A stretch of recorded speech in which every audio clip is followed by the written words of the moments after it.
I have always preferred the company of things that cannot speak. The sub-basement of the municipal archives was my sanctuary, a concrete box buried deep enough beneath the city that the rumble of the subway lines was nothing more than a vibration in the soles of my shoes.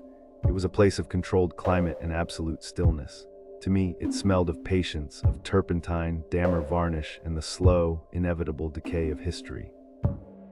The crate had been waiting for me on the loading dock since morning, a heavy, rough-hewn box of black oak that looked like it had been pulled from the bottom of a bog. There was no return address, just a single label stapled to the wood with a date, 1904. When I leveraged the crowbar under the lid, the wood groaned, a sound that echoed too loudly in the concrete room, like a bone snapping. The smell hit me instantly. It wasn't the dry dust of an archive, but something wet, sharp, and metallic. It smelled like standing water and iron, like the air inside a room that had been sealed since the turn of the century, with something rotting inside. I lifted the object onto my primary easel. It was a massive portrait, nearly 5 feet tall. The image was obscured by soot, but I could make out 3 figures, a family in stiff Victorian attire, but their faces were gone. They hadn't been burned away, they had been scratched out. Deep, frantic gouges marred the surface where their eyes and mouths should have been, the canvas torn down to the raw weave. It looked violent, personal. I began to clean a spot near the bottom. The grime lifted easily, but the paint beneath wasn't cracked or dry. I pressed the tip of my gloved finger against the clean spot, and the oil yielded slightly under my touch. It was soft, tacky. A painting from 1904 should have been as hard as stone, a brittle fossil of pigment, but this felt fresh. It felt like the artist had just laid down the brush minutes before I opened the crate. My heart hammered a sudden, erratic rhythm against my ribs. The air in the room felt suddenly thinner, harder to breathe. I told myself it was the solvent, but then the silence of the room was broken by a sound so faint I almost missed it. Scritch. It wasn't the sound of a mouse. It was the sound of a dry brush dragging across canvas, coming from right in front of me. I moved the light closer to the central figure, the father.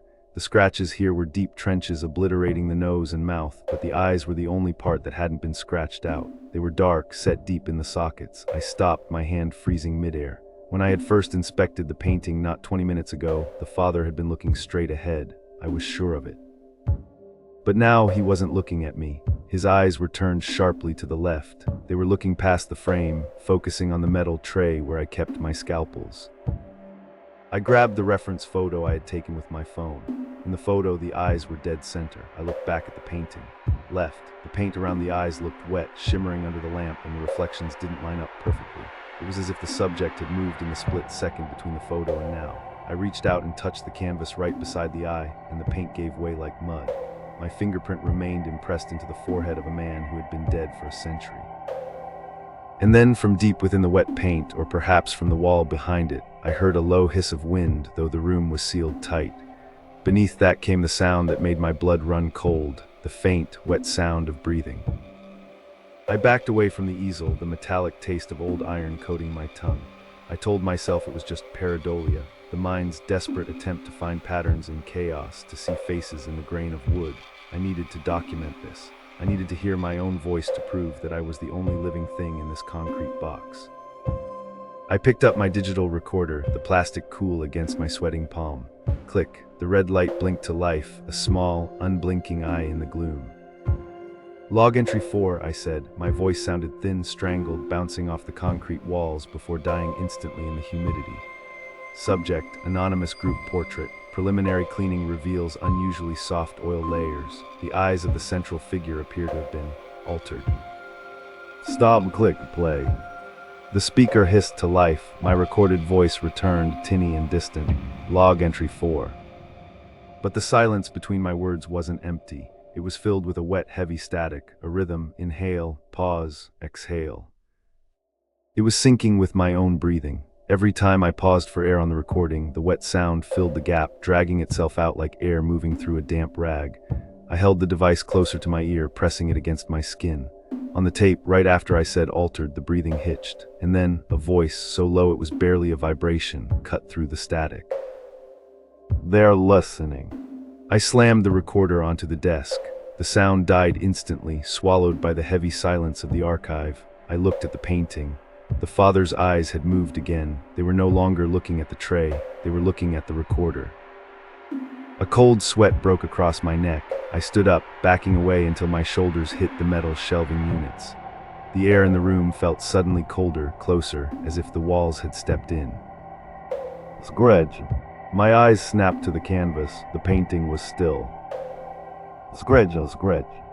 It wasn't coming from the canvas anymore. It was coming from the recorder on the desk. The plastic casing was vibrating, skittering millimeters across the wood, driven by a sound playing at a volume that shouldn't exist.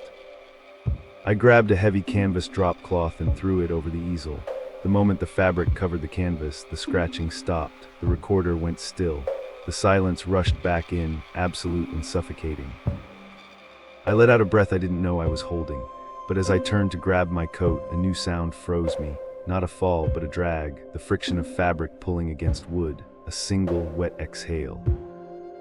I stopped. The cloth was sliding, slowly, inch by inch, pooling on the floor like a dead thing, revealing the forehead, then the eyes. They were looking at me. I backed away until my spine hit the cold steel of the archival shelving units. My breath was coming in short, sharp hitches, but I didn't dare close my eyes. I couldn't look at it directly. Every time my gaze locked onto the canvas, the figures froze in their painted stillness, but the moment I blinked, the scritch of movement returned to the silence. I needed to see them without being seen. My hands were numb as I fumbled for my phone, the screen lighting up the dim corner like a flare. I propped it on a stack of boxes, aiming the lens at the easel across the room. I retreated behind the heavy work table, crouching so that only the glowing rectangle of the phone screen was visible. I watched the display. The image was grainy, the low light reducing the room to a wash of gray pixels. I waved my hand in front of the lens to check the focus. On the screen, my hand didn't move. I froze. A full heartbeat passed, then the hand on the screen waved. It wasn't a connection issue, this was a direct recording, but the reality on the screen was dragging behind the reality in the room, a temporal dissonance. I was watching the past catch up to the present, a flicker like an old VHS tape struggling to hold the tracking. I forced my eyes away from my own delayed reflection and looked at the painting on the display. The three figures were there, the father, the mother, the child, but the background was wrong. In the physical world, the painting showed them standing in a dark, velvet-draped Victorian parlor, but on the phone screen, the velvet was gone, the heavy curtains were gone. Behind the painted figures, there were rows of metal shelving. There was a concrete floor. There was a small, cluttered desk in the corner. They weren't in a parlor, they were standing in my archive. A cold, metallic dampness seemed to bleed out of the phone and into the air around me. The figures in the painting hadn't just moved their eyes, they had moved their location. They were here, captured in oil and glaze, standing in the very room where I was hiding. And they were closer. On the screen, the father figure had changed his pose. His hands, previously at his sides, were now raised. He was holding something. It was long, thin, and silver, a tool. I recognized it instantly. It was my palette knife, the one I had left on the tray next to the easel. I risked a glance at the real world. The tray was empty. The tool wasn't missing, it was in the painting. The father was gripping it tight, his knuckles white under the gray paint, his scratched-out face turned directly toward the lens of my camera. And then on the screen he took another step. The lag spiked. The image stuttered, freezing for an agonizing moment before snapping forward. The father was now filling the frame. I couldn't see the mother or the child anymore, just him. The texture of his coat, the wet limestone sheen of his skin. He raised the knife, pointing it not at the camera, but at something just out of frame. Pointed at me. I reached out to grab the phone to turn it off, but as my fingers brushed the screen, I saw something in the background of the video feed, behind the father, in the digital reflection of the archive glass. There was a fourth figure standing in the room. It was me. But the Arthur on the screen wasn't looking at the phone. He was standing with his back to the camera, staring at the wall, his head tilted at an unnatural angle, and he was mouthing a rhythm, 7 syllables, a pause, 7 syllables. I wasn't just watching the horror, I was reciting it. I turned and scrambled toward the heavy steel door, my boots skidding on a floor that suddenly felt slick like oil. The air in the archive had turned viscous, resisting my movement, dragging against my clothes like deep water. I reached the door and grabbed the handle, desperate to tear it open, to flood the room with the sterile safety of the hallway. It didn't feel like metal, it felt organic, warm. When I squeezed, the steel yielded under my grip, pulsing against my palm. I tried to turn it, but the mechanism dissolved. The handle wasn't a separate object anymore. It was melting into the surface of the door, becoming a flat, painted representation of a handle. I clawed at it, my fingernails scraping against the painted steel, but there was no seam, no latch. I was trapped in a room that was rapidly losing its third dimension. I spun around, my back pressed against the impossible door. The archive was collapsing. The sharp lines of the metal shelves softened into brushstrokes. The harsh fluorescent light dimmed to a flat, yellow wash, casting everything in the sickly tone of old varnish. The far wall rushed toward me, pushing the easel and the painting closer. The figure of the father was no longer contained by the frame. He stood on the threshold of the canvas, his linen duster stiff and heavy. He stepped out. He didn't walk, he shifted, a stuttering movement that bypassed the space between us. He towered over me, smelling of wet limestone and iron. He raised the palette knife. He didn't look angry, he looked exhausted. His eyes were filled with a terrible, weeping pity. He struck. The blade didn't cut me, it spread me. When the cold steel edge hit my shoulder, I didn't feel pain. I felt a terrifying loss of depth.